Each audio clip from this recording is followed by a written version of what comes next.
सफला एकादशी व्रत कथा। महाराज युधिष्ठिर ने पूछा, ही जनार्दन, पौष कृष्ण एकादशी का क्या नाम है? उस दिन कौन सी देवता का पूजन किया जाता है और उसकी क्या विधि है? कृपा मुझे बताएं। भक्त वत्सल भगवान श्री कृष्ण कहने लगे कि धर्मराज, मैं तुम्हारे स्नेह के कारण तुमसे कहता हूँ कि एकादशी व्रत के अतिरिक्त मैं अधिक से अधिक दक्षिणा पाने वाले यज्ञ से भी प्रसन्न नहीं होता हूँ। अतः इसे अत्यंत भक्ति और श्रद्धा से युक्त होकर करें। हे राजन, द्वादशी युक्त पौष कृष्ण एकादशी का महत्तम तुम एकाग्रचित होकर सुनो। इस एकादशी का नाम सफला एकादशी है। इस एकादशी के देवता श्री नारायण हैं। विधि पूर्वक इस व्रत को करना चाहिए। जिस प्रकार नागों में शेष नाग, पक्षियों में गरुण, सब ग्रहों में चंद्रमा, यज्ञों में अश्वमेध और देवताओं में भगवान विष्णु श्रेष्ठ हैं, उसी तरह सब व्रतों में एकादशी का व्रत श्रेष्ठ है। जो मनुष्य सदैव एकादशी का व्रत करते हैं वे मुझे परम प्रिय हैं। अब इस व्रत की विधि कहता हूँ। मेरी पूजा के लिए ऋतु के अनुकूल फल, नारियल, नींबू, नैवेद्य आदि 16 वस्तुओं का संग्रह करें। इस सामग्री से मेरी पूजा करने के बाद रात्रि जागरण करें। इस एकादशी के व्रत के समान यज्ञ, तीर्थ, दान, तप तथा और कोई दूसरा व्रत नहीं है। 5000 वर्ष तप करने से जो फल मिलता है उससे भी अधिक सफला एकादशी का व्रत करने से मिलता है। हे राजन, अब आप इस एकादशी की कथा सुनिए। चंपावती नगरी में एक महिष्मान नाम का राजा राज्य करता था। उसके 4 पुत्र थे। उन सब में लुम्पक नाम वाला बड़ा राजपुत्र महापापी था। वह पापी सदा पर स्त्री और वेश्यागमन तथा दूसरे बुरे कामों में अपने पिता का धन नष्ट किया करता था। सदैव ही देवता, ब्राह्मण, वैष्णवों की निंदा किया करता था। जब राजा को अपने बड़े पुत्र के ऐसे कुकर्मों का पता चला तो उन्होंने उसे अपने राज्य से निकाल दिया।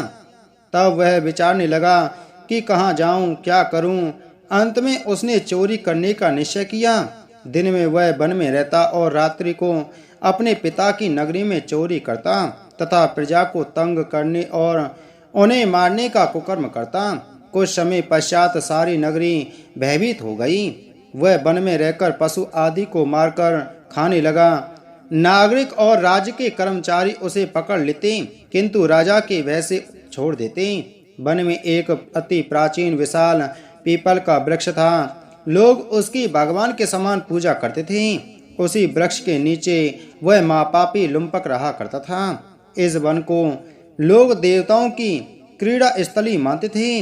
कुछ समय पश्चात पौष कृष्ण पक्ष की 10वीं के दिन वह वस्त्रहीन होने के कारण शीत के चलते सारी रात्रि सो नहीं सका। उसके हाथ पैर अकड़ गए। सूर्योदय होते होते वह मूर्छित हो गया। दूसरे दिन एकादशी को मध्या के समय सूर्य की गर्मी पाकर उसकी मूर्छा दूर हुई।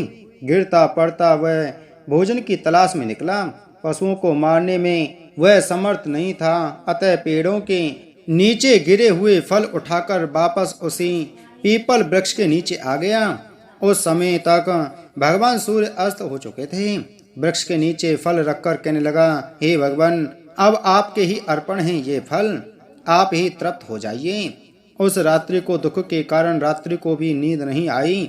उसके इस उपवास और जागरण से भगवान अत्यंत प्रसन्न हो गए और उसके सारे पाप नष्ट हो गए। दूसरे दिन प्रातः एक अति सुंदर घोड़ा अनेक सुंदर वस्तुओं से सजा हुआ उसके सामने आकर खड़ा हो गया। उसी समय आकाशवाणी हुई कि हे राजपुत्र, श्री नारायण की कृपा से तेरे पाप नष्ट हो गए। अब तू अपने पिता के पास जाकर राज्य प्राप्त कर। ऐसी वाणी सुनकर वह अत्यंत प्रसन्न हुआ और दिव्य वस्त्र धारण करके भगवान आपकी जय हो कहकर अपने पिता के पास गया। उसके पिता ने प्रसन्न होकर उसे समस्त राज्य का भार सौंप दिया और वन का रास्ता लिया। अब लुम्पक शास्त्रानुसार राज्य करने लगा। उसके स्त्री, पुत्र आदि सारा कुटुंब भगवान नारायण का परम भक्त हो गया।